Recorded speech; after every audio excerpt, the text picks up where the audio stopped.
رسول اللہ صلی اللہ علیہ وآلہ وسلم نزول قرآن کے وقت بہت سختی محسوس فرمایا کرتے تھے، اور اس کی علامتوں میں سے ایک یہ تھی کہ یاد کرنے کے لیے آپ اپنے ہونٹوں کو ہلاتے تھے۔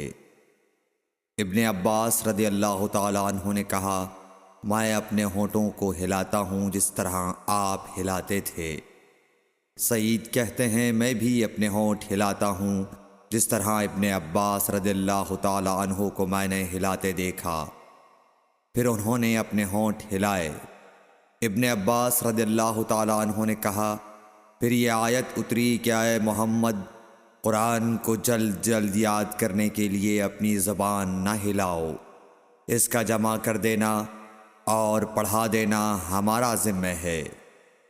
حضرت ابن عباس رضی اللہ تعالیٰ عنہ کہتے ہیں، یعنی قرآن آپ صلی اللہ علیہ وآلہ وسلم کے دل میں جمع دینا اور پڑھا دینا ہمارے ذمہ ہے۔ پھر جب ہم پڑھ چکے تو اس پڑھے ہوئے کی اتباع کرو۔ ابن عباس رضی اللہ تعالیٰ عنہ فرماتے ہیں، اس کا مطلب یہ ہے آپ اس کو خاموشی کے ساتھ سنتے رہو، اس کے بعد مطلب سمجھا دینا ہمارے ذمہ ہے۔ پھر یقیناً یہ ہماری ذمہ داری ہے کہ آپ اس کو پڑھو، یعنی اس کو محفوظ کر سکو۔